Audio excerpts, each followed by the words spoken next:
All right, Dave. First you, then Kiki's. And the only scripted question that I ever ask is how you accidentally fell into franchising. What's your franchise backstory? Yeah, so I'll tell you my story. I was a huge fan of this brand long before I ever joined it. I went to the one locally over in the north side of Tampa in Citrus Park Mall with my family. We were regulars there, went once a week. When I was actually running a different casual dining concept. And I'll be honest with you, one of the things that I was very that I noted every one of my experiences there was the attentiveness of the service. And so I actually actively tried to recruit some staff that I had in the morning to come to work for my casual dining establishment at night. So I was blown away by the service at Kiki's, and when the opportunity came up, it was a no-brainer for me. I'm gonna advance this a little bit further. I think about the service definitely at Kiki's, but also the business construct of basically a single shift. It was novel when it hit the breakfast segment, and it was probably whenever it happened, it was probably like a business operator saying, "Why would I stay open in the afternoon? I don't get any customers."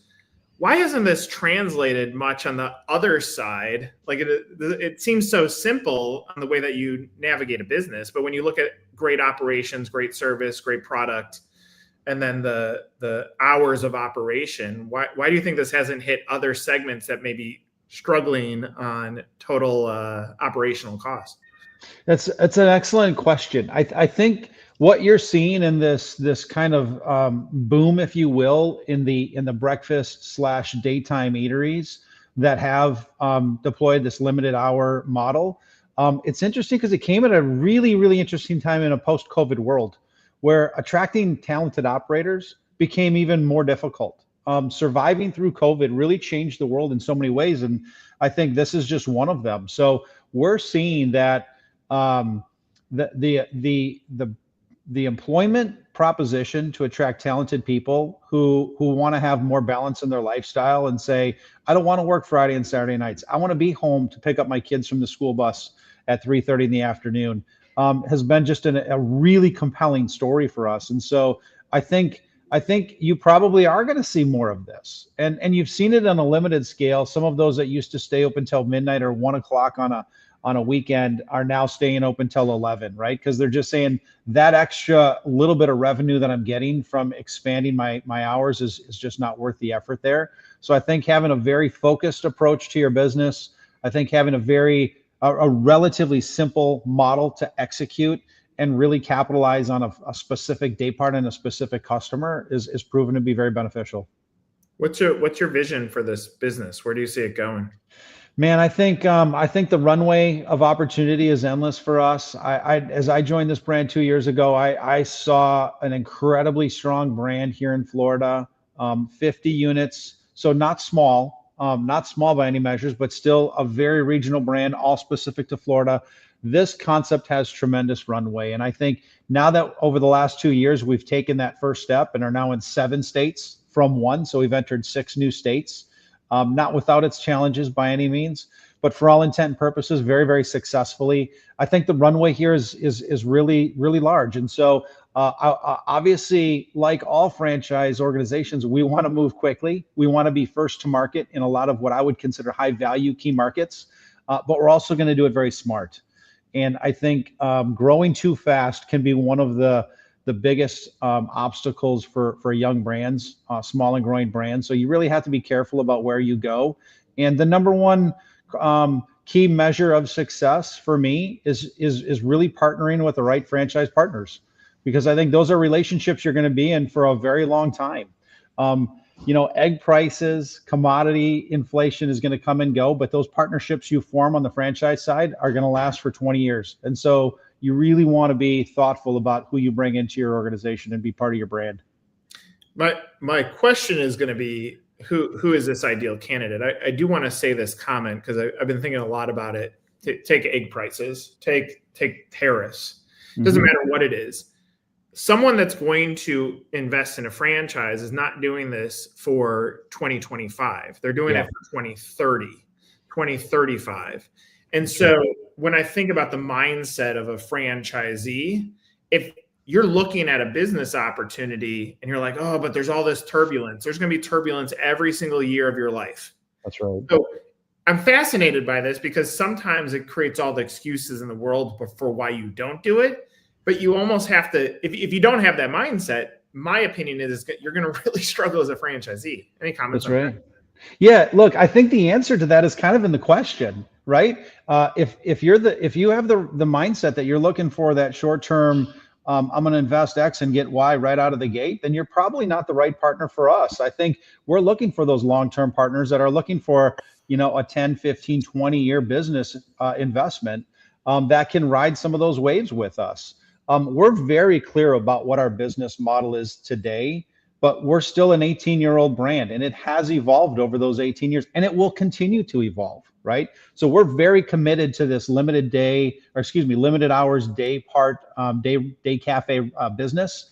But we've seen our off-premise business grow tremendously. We've seen tremendous success when we introduced the cocktail program, the alcohol program. We're seeing tremendous success with catering. So our business model will continue to evolve with the consumer, and we're looking for the right franchise partners who want to continue to grow and evolve and invest with us.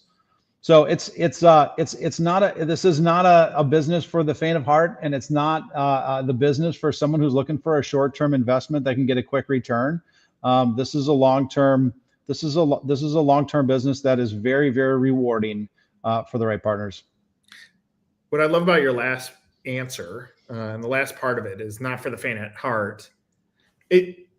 To an outsider looking at a business construct that is 6 or 7 to 2, it feels like, ooh, you figure out a way to make an easy business, but it's still a business. And frankly, and I think the best operators in this space are the ones that come in and say, not only is it a business, and I have to treat it almost like it's a 24/7, but I have to also treat it with the mindset of scalability on how do I continue to press down my investment, or else you stall out as an investor by looking at it too micro. So you still said it's hard work, even though to the outside on the lifestyle and no nights and weekends, on weekends, that it feels more flexible, but it's still business. Yeah, look, it's interesting, Nick, because as it comes with the limited hours is the intensity around those hours, right? And so one of the key elements of the success of our brand at Kiki's is that we have that rush. And even in our low volume locations or lower volume locations, man, Friday, Saturday, and Sunday, between those hours of 9 and 1 o'clock, it's a blitz. It is a full-on blitz. And we're doing everything we can to turn those tables in 38 minutes or less. Fill those seats, take care of guest experience. Coming from a different restaurant world that I did, where it's a casual dining, it's a much longer experience. We don't sell appetizers, right? We don't sell desserts. And so it is a ruthless focus on incredible attentiveness of our servers, speed in the kitchen. So we really are operating almost 2 models. We've got a very much of a QSR mindset in the kitchen and a full casual dining hospitality focus in the front of house. And I think our business is by no means easy, but I think we've done a very good job of keeping it as simple as possible to both execute economically and make some good money, and also fill a consumer demand that is broadening right now. With your background in finance, CFO, is part of the magic of your background the fact that, yes, customer experience has to be what it is. But when you're looking at an LTO or engineering something that will have the wow factor, you're still having it with a lens of margins are tight in restaurants. How do we maximize this so that both sides are thrilled? Our customer is thrilled, but our franchisee is thrilled.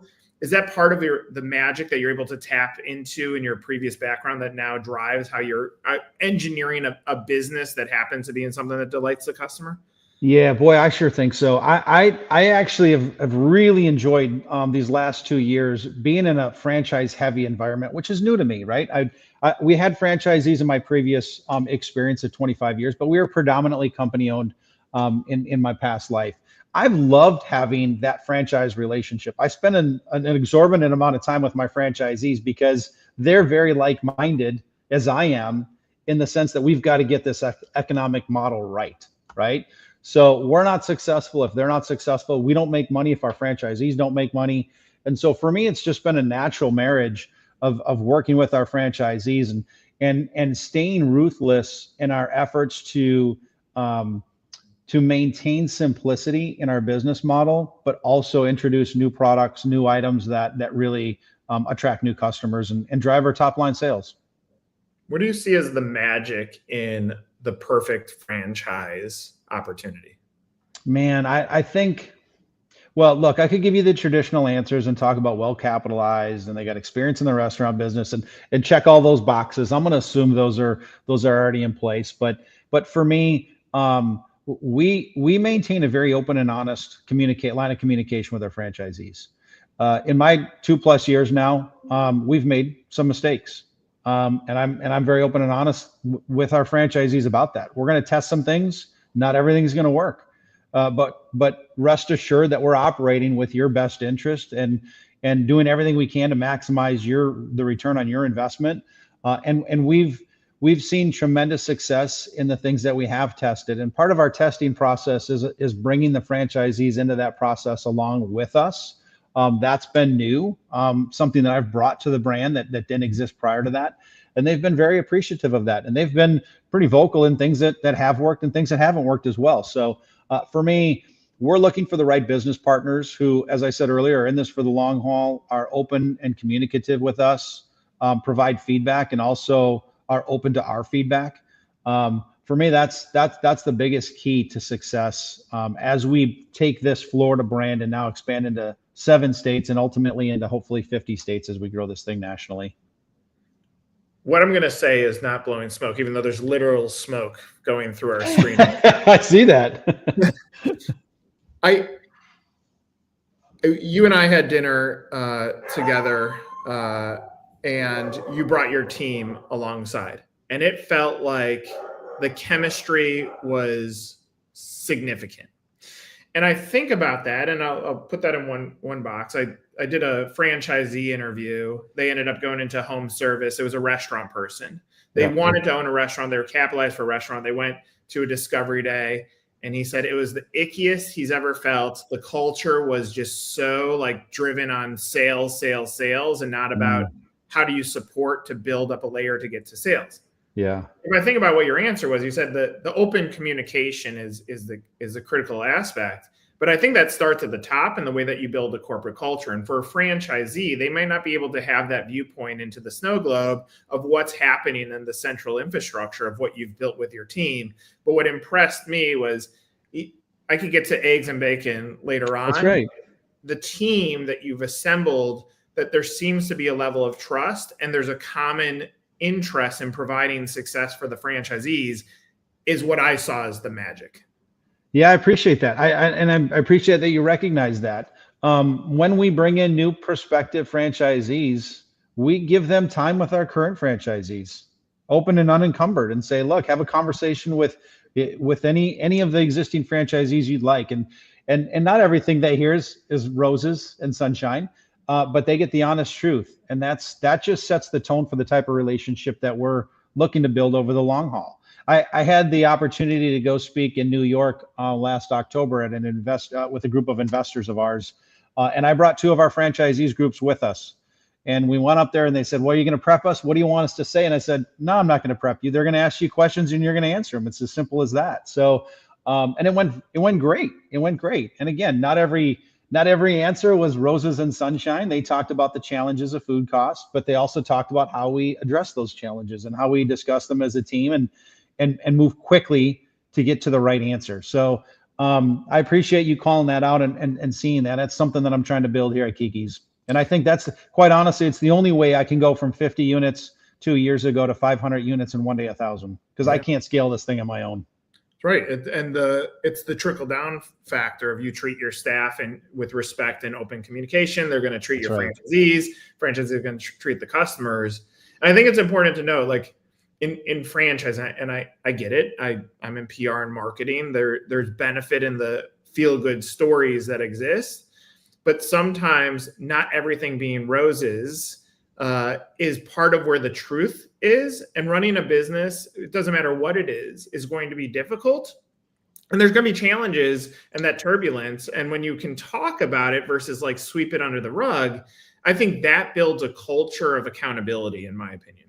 Yeah, look, I think I have more experience in my restaurant career of guests having a misstep or a bad experience, where if the operator addresses that properly, you win a customer for life, right? So it's in those mistakes, it's in those critical moments of a relationship.